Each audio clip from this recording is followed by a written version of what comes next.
का चाहिए तोहरा के? एगो नेल पॉलिश दे दा लाल रंग के। हाँ दे तानी। तोहरा का चाहिए? हमरा के चूड़ी दे दा। तू पहनबा? तब के पहरी हम ना पहरबता। तोहार साइज का बा? ना पले तो नहीं खी लेकिन 9 इंच होई। हमरा लगे 9 इंच की चूड़ी नहीं खे। त कौना इंच के बा? 2.6 के 2.8 के मिली। तो 2.8 के दे दो जौन सबसे बढ़न बा। 2 4 5 गो कलर लेके आवो। ठीक बा।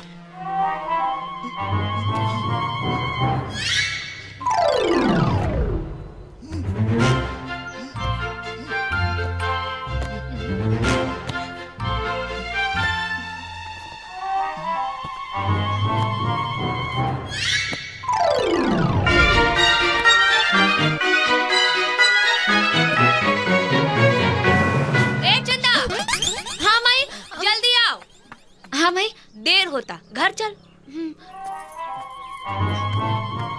इला तोहार चूड़ी। तू पहिर ला।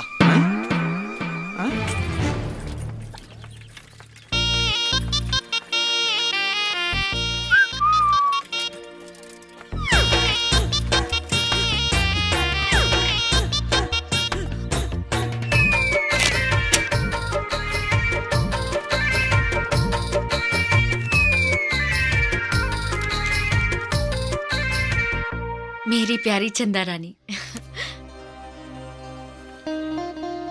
3 बजे हम मंदिर में तहार इंतजार करब। अहिया अहिया अहिया जरूर अहिया।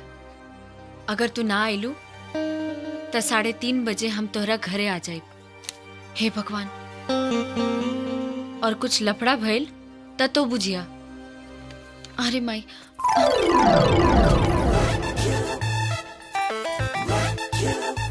माई का हम तनी मंदिर होके आ जाई। काहे?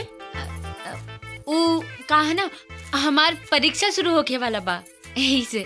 ना तू अकेले मत जा, कल हमरा साथे चलिए।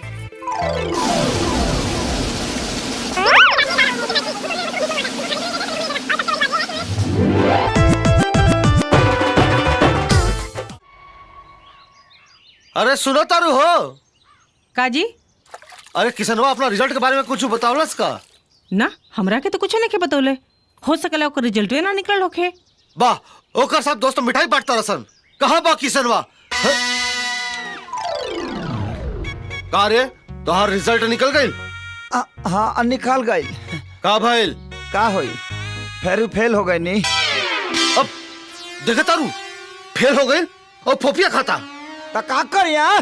फेल हो गई तो खैला बिना मरी का? पूछला तो बता देनी। हाँ को बड़े हमार लठिया।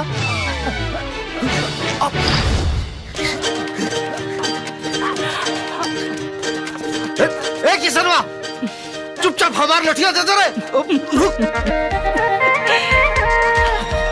आज बताओ तारी तोरा के हमने के फेल भेले के रिकॉर्ड तो बनिए गेल हो। ए किसनवा, बार बार फेल होला तब तोरा शर्म ना आवेला। अब तोर पढ़ाई लिखाई छोड़ा के तोरा से खेते जुतवाई। जब कह रहा है कि खेत में काम नहीं करेंगे तो नहीं करेंगे। अच्छा ले।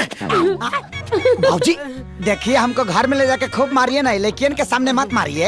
अरे करिए के देखे के चक्कर में तब फेल हो जाने रे। हम कह रहे हैं कि महिलाओं के सामने मत मारिए, हमारा भी प्रतिष्ठा है। अरे बाहर है तोर प्रतिष्ठा। तो कह रहे हैं ना। बाबूजी, बाबूजी हम पास हो गए नहीं बाबूजी। पूरा कॉलेज में फर्स्ट आइल बानी बाबूजी। वाह, देख ये फर्स्ट आइल बा, आते फेल हो जा रहे। तो कहे नहीं फेल होंगे हम? हमारे ऊपर सब लड़की समाज का लोड है, इनके ऊपर कल्ची का लोड है। बारे बहुत तू मुख्यमंत्री के इलेक्शन लड़ता रहे ना रे। ये तो नालायक बा बेटा, पर तू हमार नाच बाड़ा। गोरिया चांद के अजोरिया नियन गोर बाड़ू हो तो हर जोड़। राम राम बनवारी। राम राम भैया। बनवारी भाई को बात बताई। हाँ बताओ बताओ बताओ। सुनो। हाँ सुनो, बोल। पक्का? अरे पक्का रे एकदम। अरे बोलते का ना, बोल। अरे कल है कॉलेज के स्टेज पर हाँ। किसनवा एकदम गर्दा उड़ा। एक मिनट का कहले किसनवा? गर्दा उड़ा दिलस। मतलब?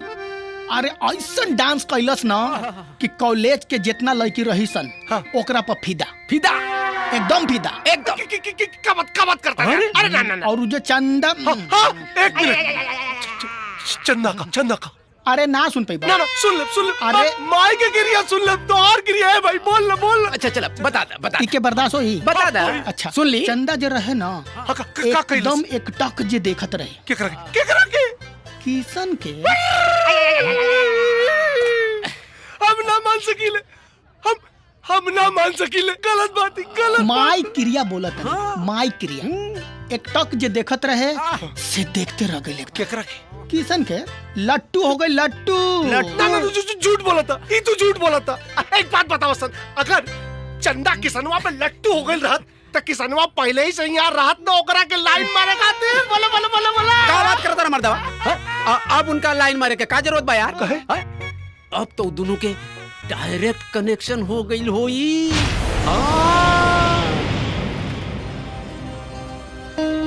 ए बनवारी भाई हाँ कुछ लौकता का अरे आज किशन पर नजर ना पड़ल तो चंदा के चेहरा के रंग उड़ल बा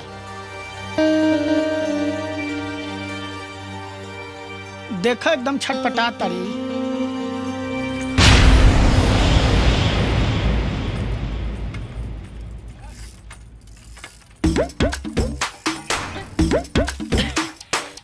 बहुत तड़पौले बड़ू चंदा हमके अब तड़पावे के बारी हमार बा